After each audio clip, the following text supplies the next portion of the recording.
All right, so let's talk about types of capitulation, because people always talk about in crypto, oh, like the market's capitulating, and like, they always reference capitulation in regards to price. And I feel like a lot of people don't know that there's two types of capitulation, or at least I would view markets through two types of capitulation. So capitulation happens twice in crypto. It happens when prices crash so much that you just want to get out of the market, you can't take it anymore. And capitulation also happens when prices go sideways for so long and the market stays dead for so long that you just give up. So you either sell after a crash, so you either sell due to like losing money, or you sell basically because you're not making money, because the coin seems dead. So you either sell because something's dying or because something seems dead, right? And if you look at it from a Wall Street cheat sheet sort of example, you can see that prices crash, you get to basically the bottom, and you get the capitulation. This is the price-based capitulation. You sell because you think the thing is dying. But then the thing reaches a bottom shortly after you capitulate, and it goes sideways. And anyone else who did not sell during the crash will get shaken out mostly during the time-based capitulation, which is where things will go sideways for 6 months to a year to maybe even multiple years. And this part is actually a lot harder to deal with than this part, due to the distance from the bull market. The further away from the bull market you get, the longer it's been between the coin going good, the harder it is to deal with the fact that, this thing might be dead. But it's funny because the further away you get from the top of the last bull run, the closer you get to the next bull run. But people don't understand that, and that's why they sell during the time-based capitulation. So I've wrote a little thing here, let's go over it. The hardest part of crypto is not just surviving the crash, it's surviving the incredibly boring period after the bottom is in, where price will do nothing for 6 to 18 months and make you think the coin is dead forever. Bitcoin has done this, as you can see here, multiple times. So let's go back to 2015. Right, we had the final capitulatory crash, and then we had the time-based capitulation, price basically just going sideways and making you think it's dead for about an entire year, right? March 15 till September 15. It was more back here. January 15 till, October 15. So it was like almost a year of sideways, right? It's a long time for price to not do much. And if you go up to here, we had the crash from 6K to 3K, and then we went sideways for many months, and then we went up, right? People were I remember this period here, when the price got here, everyone was expecting it to drop, so they all started shorting because they were using a 2015 fractal. So they were like, you can see here, this is the first pump, the second pump, the first pump, the second pump, they thought it was going to crash, all the shorts got liquidated, huge short squeeze, okay? Now, let's go to the most recent one. We have had price capitulate, basically to the bottom, and then we had the time-based capitulation. So once this bottom was hit here, June, it took about 6 months to hit the bottom, January, and then price went up afterwards. So time-based capitulation, as I said, is much harder because the distance from, the current price to the last uptrend becomes even larger. The only way to navigate these two periods of capitulation is to understand they repeat and they happen every single cycle. So the reason that you would sell during price or time-based capitulation is just that you don't understand market cycles. If all you did was wait for capitulation before buying, you wouldn't have any problems. Why would you sell? You wouldn't have any problems. Because you would only be buying at opportune times. And this is why after let's say you sell the top of the bull run. This is why there is no rush for you to buy back into the market for the next bull run. Because you think that, I'd have to buy as it hits the bottom. No, the whole market has to go through 6 to 12 months of a time-based capitulation. You're going to have plenty of time to buy once the bottom's in. So you shouldn't be trying to catch a falling knife when you're trying to, get in during what you think is the bear market, right? You don't have to. The price always goes sideways. Crypto does not do V-bottoms, right? You have multiple months once the bottom is in to buy. And you can see that every single time. Except for COVID, but COVID was not a market cycle crash. COVID was a once a century black swan event that sort of broke the market structure temporarily, the market cycle. But during normal market cycle capitulations at the right time of the cycle, during the bear market, the bottom's in, and then you have 3 to 12 months usually to buy. So in order to not fuck up the crypto market cycle, this section's all about understanding crypto and market cycles and whatnot. To not fuck it up, you just need to understand that there's two types of capitulation. And you don't have to rush buying the first one, because the second one is coming too. And that one happens for a lot longer of a period.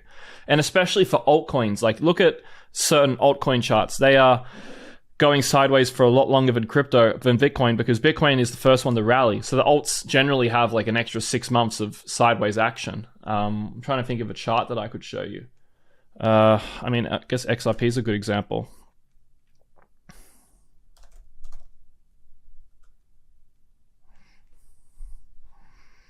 So you can see here, right? From 2015 till 2017, XRP went sideways, right?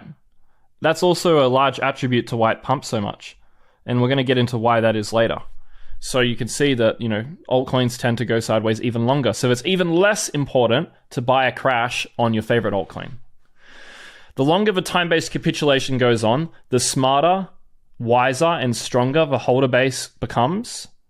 And thus, the harder it becomes for prices to drop. And the further the price can rise.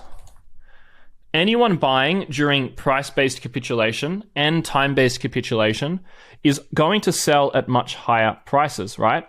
If you are buying XRP after it's done nothing for 1 or 2 years, you're buying because you're a smart person. You understand that this is a good thing. Every dumb person looks at XRP doing nothing here for 2 years and they think, oh, the coin's dead. But that's what dumb people think. But smart people who've experienced market cycles understand that, holy shit, this chart is insanely bullish. Look at it. It's only going sideways. And look, they were right. XRP went like 100x. That's what price is that? Not even, it's like half a cent, and it went up to $3, right? It went up more than 100x. It went up like a lot. So you can see that during these price and time-based capitulations, the market is changing. The holder base is changing significantly. And it's a symptom of the market cycle, what's happening. And I want to show you a visualization to help you visualize what happens during time-based capitulation. So there's two supplies of a coin. There's the liquid supply, the float that you can buy on exchanges. So let's say that's like 10% of the market. So let's say you go to Binance and Coinbase and all of that. There's all these like liquid tokens that you can buy that get traded back and forth between all the day traders and stuff. That's what you would call the float, right? The float, like a business might make $100,000 a month, but they're only going to have a float of, let's say, a few $1,000s in the till, right? They're not going to keep the whole business's bank balance in the till. They're going to take it out. Sort of like with crypto. And this supply here is the actively traded supply that gets handed between traders, right? And there's this supply which never touches the market, right? Most coins never actually get bought and sold. They sort of get just left to nothing. There was a stat that came out about 6 months ago, and it was like 80 or 90%, I think, of NFTs have never been bought or sold before. They've just been given to, well, they've never been sold before, basically. It was just the original holder. I think it was like 70-80% or something of all NFTs are still in the hands of the original holder, which is a crazy statistic. I think it was most Bored Apes have never been sold statistic. Most, what was it called? Punks. CryptoPunks. Let's have a look.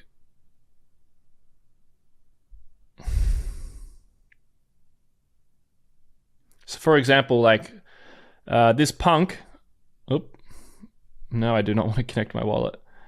This punk apparently has never been traded, right? And there's a lot of people who do this. They buy things and then they never sell them, right? And let me show you a statistic here.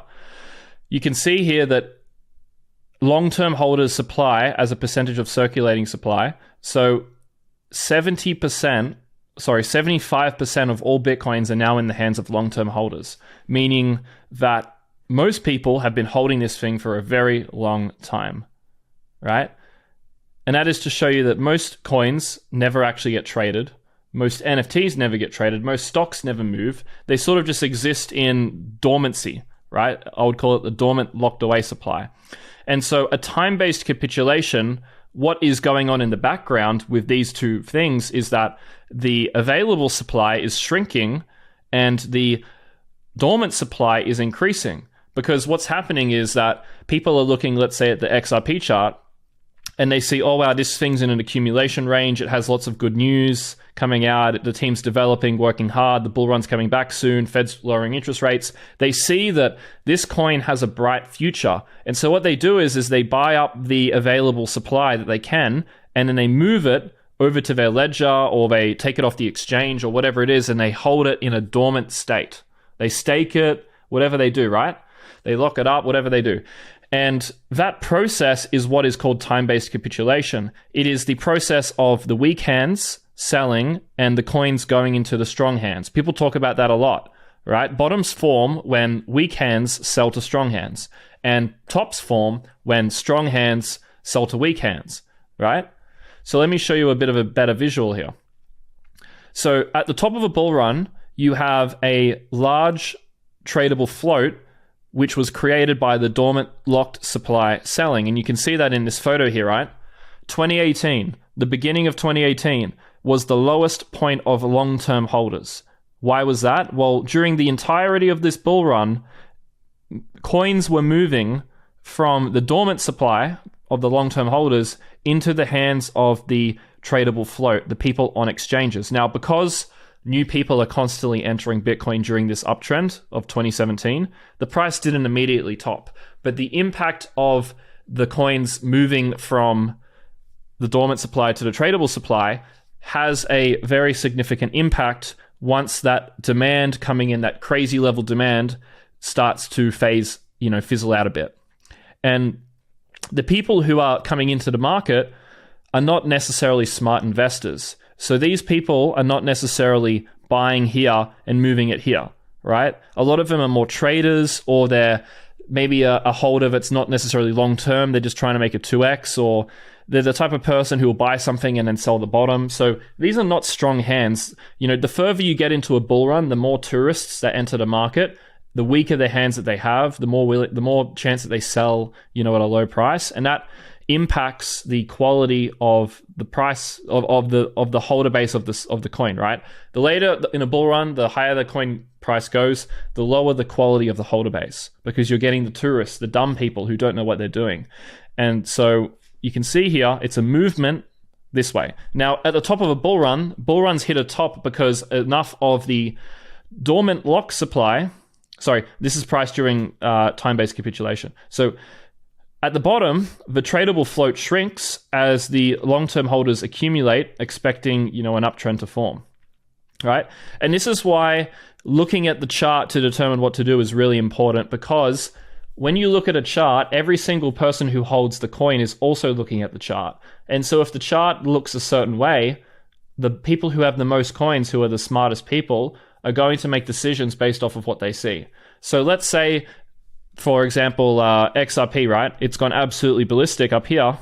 You have to ask yourself, when everyone looks at this chart, what is everyone thinking? Well, the dumb people are thinking it's a great coin, so they buy. But the smart people who hold all the dormant coins are probably looking at this and thinking, okay, it's time to take profit. And so the dormant supply is shrinking.